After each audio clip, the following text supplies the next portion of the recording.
Bismillahirrahmanirrahim. Assalamualaikum warahmatullahi taala wabarakatuh. Kembali lagi sahabat pejuang tanaman pangan hortikultura. Ini sekarang saya sedang berada di lahan tanam labu kuning yang baru berumur 14 hari. Ya.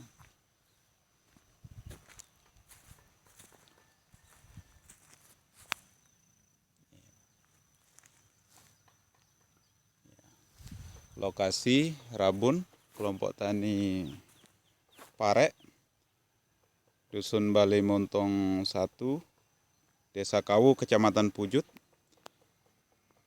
yang merupakan wilayah binaan saya.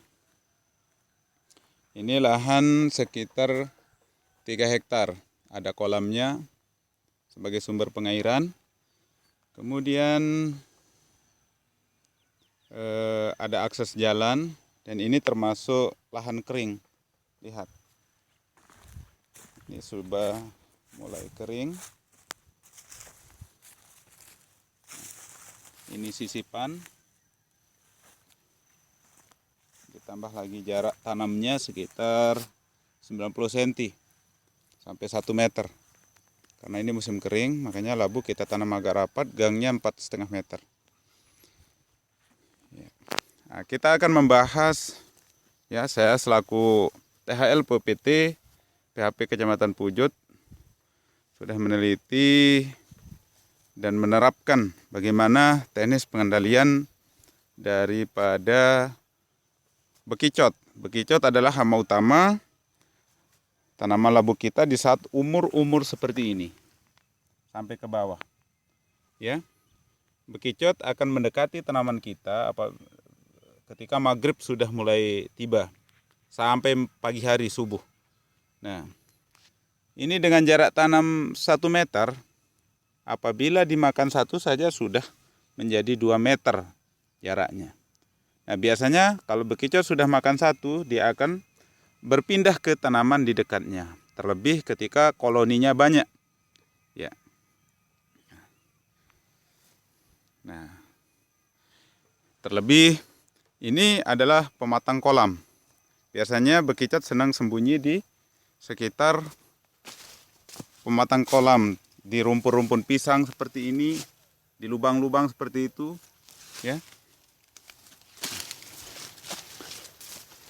Ini kolam sebagai sumber pengairan kami, ya. Rumpun bambu. Nah, kita kembali ke topik tentang bekicot. Nah, untuk pengendalian bekicot di tanaman pangan hortikultura kita, untuk mengurangi atau menghilangkan kerugian awal atau mengurangi supaya jangan sampai kita menyisip banyak, maka hal atau yang perlu kita siapkan adalah tanaman atau bahan perangkapnya. Nah, di sini saya menggunakan pohon porang.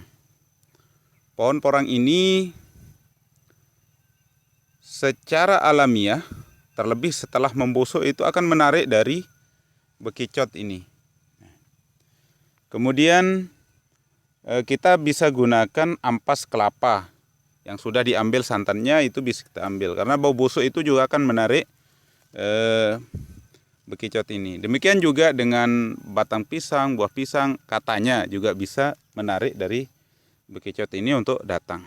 Nah, setelah kita siapkan ini, kita potong-potong porang ini, nanti kemudian kita tumpukkan di tempat yang teduh, yang dimana kira-kira dekat dengan rumah bekicot. Biasanya kalau malam dia akan,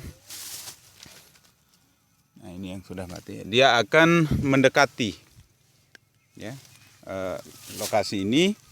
Kemudian kenapa tempat yang itu? Supaya penyinaran dia kurang sehingga tidak cepat kering umpan kita. Kan kalau kering maka baunya akan kurang, sehingga nanti yang datang juga bekicot juga akan kurang. Nah, setelah kita tumpuk potong, ya kurang lebih seperti ini, ya. Nah, ini lahan. Nah, itu sudah kami taruh di sekitar bawah-bawah bambu di pandangan yang jauh sana, pinggir-pinggir. Nah, di situ kami kelilingi jarak 20 meter, 15 meter, itu kami buatkan perangkap seperti ini. Alhasil, ya, dia bisa mati seperti ini. Karena apa? Ini tanaman ini adalah bahan penarik porang atau ampas kelapa ini, maka kami kelilingi ini dengan puradan. Nah, ketika dia melewati ini, maka dia akan, karena sifat bekicot itu menggerus diri di atas permukaan tanah, otomatis puradan itu dia ikut tergerus juga. Nah, seperti kalau kita jeli di dalam ini ada satu butir puradan yang ikut masuk, dan itu akan menjadi racun bagi bekicot. Nah, ketika populasi banyak, maka otomatis bekicot ini juga banyak datang. Bahkan di salah satu perangkap yang saya buat, itu asli bersih puradan itu. Semua bersih, ini masih ada. Kelihatan biru-biru puradannya. Ya, masih ada. Nah, termasuk di sini, di sampingnya dia sudah kena ya tadi. Nah, makanya hal ini adalah salah satu cara yang paling efektif bagi teman-teman pejuang tanaman pangan horti untuk berbudidaya, ya, supaya tanaman kita bebas dari hama bekicot. Nah, kami butuh sumbangsi saran, ya, apabila ada teknis-teknis lain, sehingga nanti bisa kita padukan, bisa kita kembangkan untuk kemajuan pertanian kita yang ramah lingkungan, menerapkan pengendalian hama terpadu, meminimalisir penggunaan insektisida atau pestisida. Nah, ini tidak sampai untuk perangkap seluas 2 hektar ini dengan puluhan titik, itu tidak sampai menghabiskan puradan 1 kilo kalau tidak salah. Ya, ya sekitar kurang lebih 1 kilo kami habiskan.